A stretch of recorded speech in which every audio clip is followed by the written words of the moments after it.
Time now for business. Let's say hello to Cole Stangler. Hey, Francois. At that security conference in Munich, it's not just defense ministers and the such. We're also seeing statements from the head of the IMF, and we're going to have this big speech by the CEO of Facebook, Mark Zuckerberg. That's right. Mark Zuckerberg saying he was going to say the company has to pay more in taxes, or understands the company will need to pay more in taxes. That's according to his speech, as you just said, set to give that Saturday at the Munich Security Conference.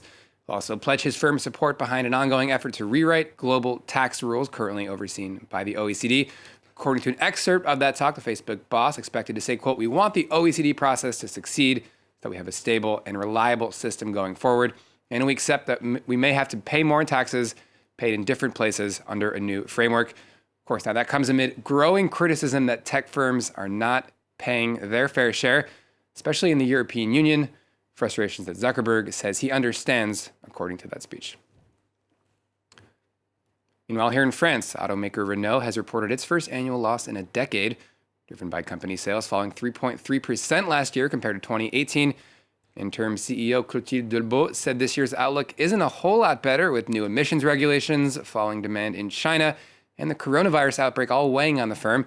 She also announced a plan to cut at least €2 billion in expenses, suggesting that layoffs could be on the table. Take a listen. Alors, nous n'avons aucun tabou. We have no taboos. We're not ruling anything out. I think that given the current world market situation, given that we may have had a bit too much capacity for higher volume visions than what we have today, anything could be on the table, whether that's worldwide or here in France. Que ce soit dans le monde ou en France. Let's take a look now at the day's trading action here. Starting off in the United States, not a great end to the week on Wall Street so far. Should have those U.S. figures coming up as fears over the coronavirus. So you can see that now coronavirus continuing to nag at American investors. The Dow Jones down around 1/5%. Meanwhile, the S&P and the Nasdaq both holding about even. Meanwhile, some slight gains on the major European indices. Seeing some losses here actually to close out the day, with the FTSE closing out down 0.6%. The DAX in Frankfurt just around the flat line, while the CAC 40 also with some losses there. Renault shares, meanwhile, down 0.9%, hitting a 52-week low. Now, European investors also took in some other less than encouraging figures posted today. Growth across the Eurozone slumped to just 0.1% in the final quarter of 2019. It's the lowest rate of expansion in 7 years, with Brexit and U.S.-China trade tensions fueling the slowdown.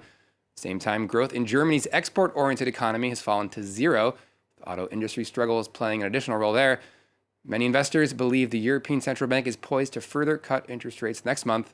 Those rates are already in negative territory.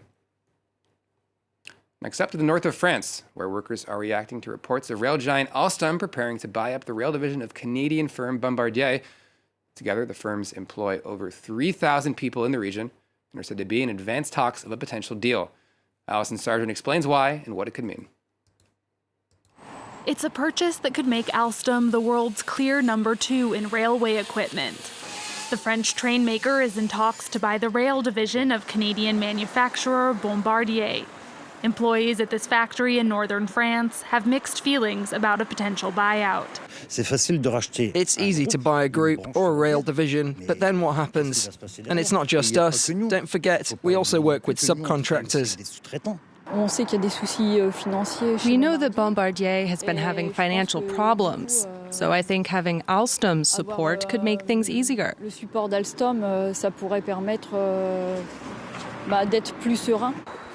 Combined, the two companies employ over 3,000 people in northern France, and unions warn that a merger would inevitably lead to loss of jobs. Bombardier, for its part, is over €8 billion in debt after investing huge sums to develop new airplanes. The company has been offloading its assets.